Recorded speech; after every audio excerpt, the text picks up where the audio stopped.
are with the amazingly talented Naseeruddin Shah sir, who will be seen in Hope or Hum. Sir, glad to have you. Thank you, Nagesh.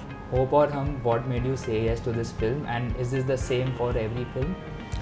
No, every film is done for different reasons. Some films are done for practical reasons, some are done for emotional reasons, some are done because one feels that the content of the script is very interesting or very dramatic or very relevant or very touching. And in this case, I felt all these conditions were fulfilled by this script. I found it a very touching and a very sweet script, and I liked the part of the eccentric old man who refuses to let go of his old beloved machines. Okay. The film seems to have a very positive outlook towards life. Is this the same for you as well?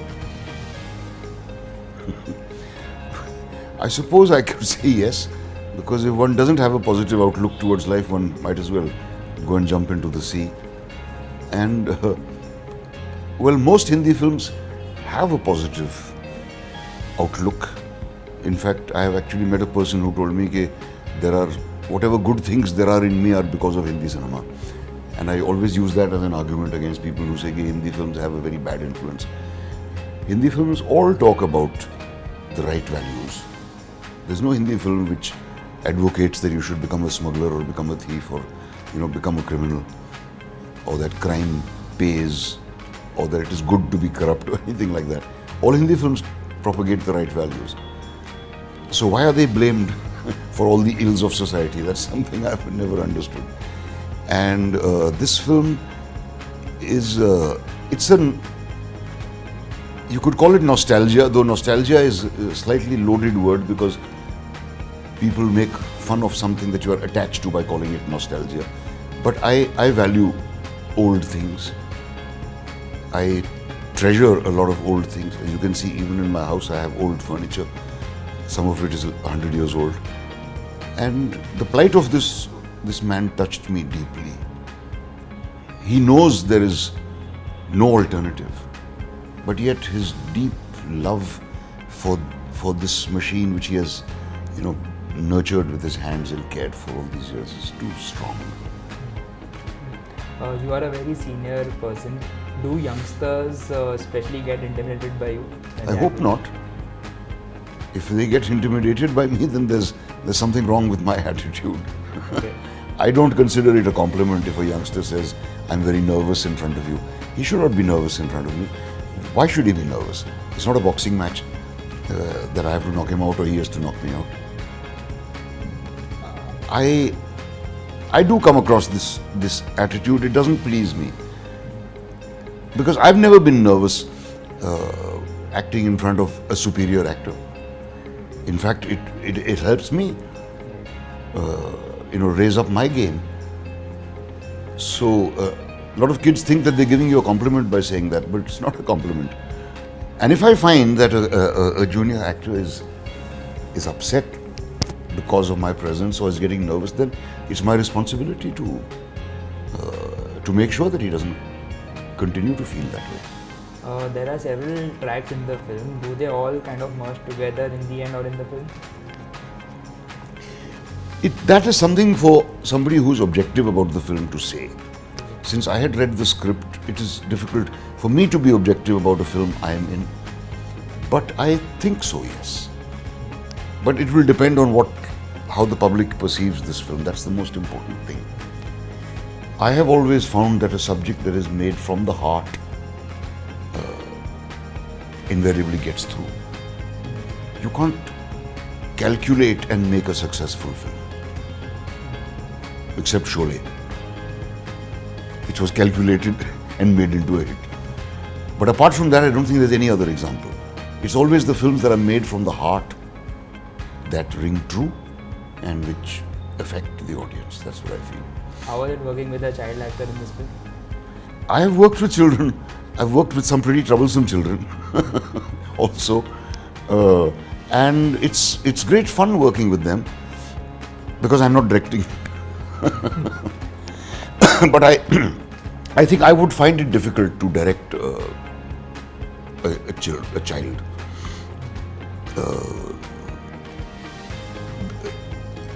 It's very tricky directing children because, you know, all children are good actors. You know, any child can imagine he's in an aeroplane or he is going to space or he's in a ship or he's on a horse or, you know, their imagination is very fertile. So if you can harness that and get truly spontaneous reactions from them, like one does with animals. I said that the other day and everybody laughed, but I really mean that, because with animals too, you have to trick them. The animal doesn't know what it is expressing. So you have a shot of a man coming in, and then you cut to a shot of a dog, and the dog turns his head. That immediately conveys the relationship of the man and the dog. So the dog is not acting. Similarly with children, it's a great challenge, and I think Sudeep has met it very successfully. Do you think the traits of a character and how well an actor does it are correlated? For example, if I loved your role in A Wednesday, do you think the character itself was good, that is why I liked it, or because you made it really, or you took it to the next level? I couldn't have taken it to the next level if it wasn't well written. No actor in the world can do that. An actor in cinema is totally dependent on the input that he gets. The writing that is given to him, the instructions that are given to him, and the way he is presented. The greatest actors in the world can fail when they have faulty scripts.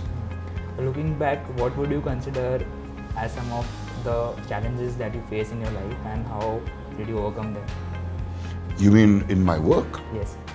Work, professional life, personal life. Well, see, first of all, I had to overcome the mockery of everybody who knew I wanted to be an actor. That was the first challenge. And I think that somewhere helped me greatly, because it lit a fire within me which is still burning. To be able to be good, and to be able to be good continuously. Obviously, it's not possible to succeed in that. I've given some pretty dreadful performances in my career, but I couldn't help that. I didn't want to give a bad performance. It just happened. The challenges, one of the biggest, not a big challenge really, was to not get sucked into the vortex of the film industry, and I managed to escape that. A challenge was to not get stuck in the same kind of role, because when a big film is being made, then they say, हाँ hero है, heroine, कोई 10-12 अच्छे actor लाओ, और वो कहाँ से लाते हैं? थिएटर से, जो जरा respected, and this happens all over the world, not only in India. It happens in America, it happens in England, I'm sure it happens in Germany, for me, everywhere. Good actor gets from the stage. And we've seen the kind of work poor Dr. Sriram Lagu, who was a fantastic stage actor, or Niru Phule, or Utpal Dutt was compelled to do in Hindi movies, and you feel very bad about it. So a challenge was to escape that trap, and I think I managed. Okay. And what would you consider as some of your highlights? Highlights? Well, there have been many. My first film, I would say, was a highlight for me, though I got no work after that. But for me, it was a highlight. It's the greatest moment of my life. Then something like Tridev was a highlight, because it was my first hit. It extended my career for 10 years. Working with Devanand was a highlight. I love Devanand. I love Shammi Kapoor. Meeting Shammi Kapoor was a highlight. Meeting Dara Singh was a highlight. I acted with Dara Singh also. Can you play a quick Never Have I Ever game? What's that? So I'll ask you a few questions. If you have done that, you say I have. If you haven't, you say you haven't. Okay. Okay. So never have I ever walked out of a movie because it was bad. Never. Okay. Looked at someone else's phone without their permission. Never. Okay. Called a baby cute when it wasn't. Sometimes. Okay. Didn't like a movie but had to appreciate it. Never. Okay. Fallen asleep in a film. Plenty of times. Okay. Can you name a few? Tarkovsky's films. Okay. What's next after this? Any films? Anything in the I've done one film called The Tashkent Files, which we shot last month, before, a couple of months ago, which should be a very interesting film. That is, it's an inquiry into Lal Bahadur Shastri's death. Fictional film set in today's time about a journalist who's trying to uncover the facts. And I'm due to do another film called The Storyteller, which is going to be directed by Anand Mahadevan. Okay. All right. Thank you very much for joining us. It was a pleasure. Thank you, sir.